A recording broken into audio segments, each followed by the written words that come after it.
Imagine this. You're walking down the street, the air is normal, ordinary, and forgettable. And suddenly you pass by someone, and you smell your scent. Not something similar, not something close, but your scent. The same fragrance, the same feeling, the same presence, the same emotional weight it carries when you wear it. But it's not you. Your mind freezes. For a second, you question reality.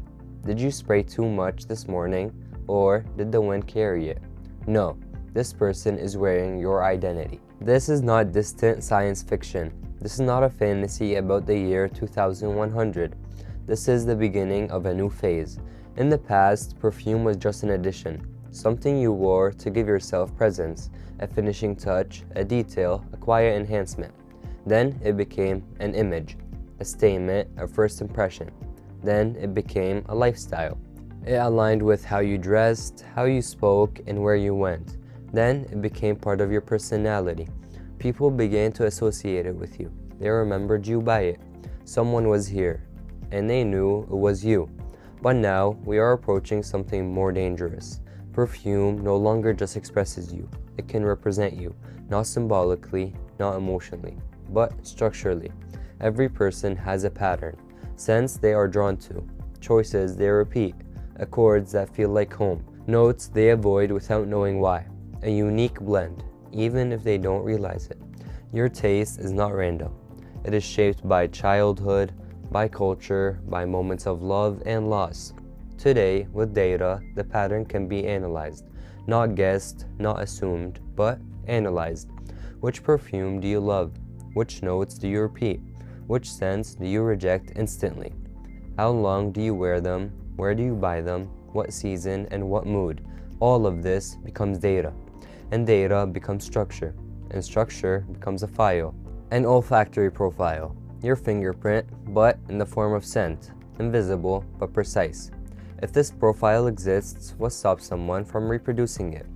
Not as inspiration, not as influence, but as a real fragrance. Engineered, balanced, refined. You in a bottle. But if your taste can be analyzed, is it still yours, or can it become a product? Imagine this. A company knows you love oud, vanilla, and leather. But they don't just know that. They know the exact percentage of sweetness you tolerate, the level of darkness you prefer, and the intensity you feel comfortable projecting.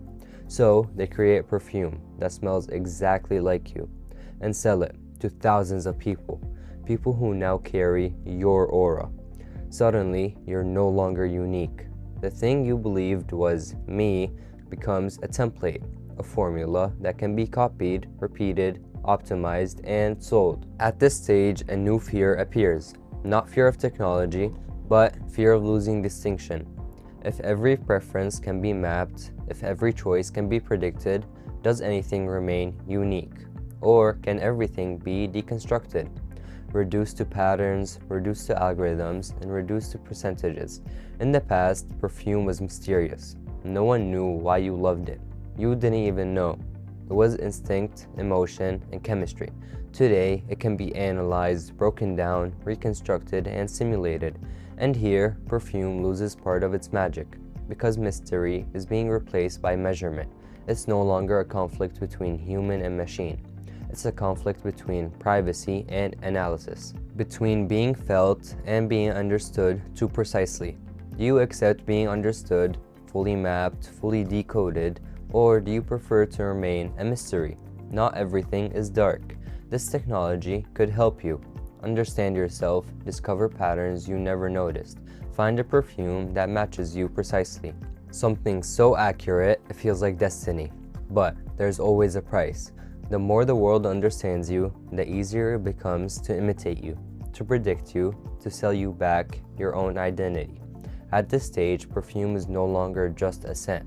It becomes data, a file, an identity, something that can be stored, transferred, licensed, that can be analyzed, and perhaps owned. So, if someone can reproduce your scent perfectly, do you still have something that is yours alone?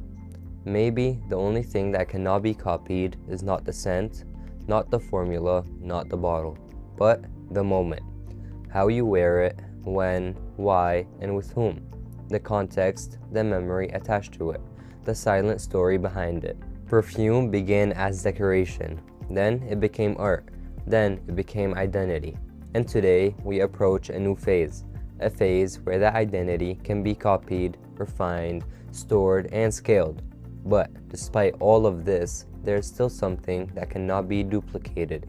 You, your timing, your story, your presence in space.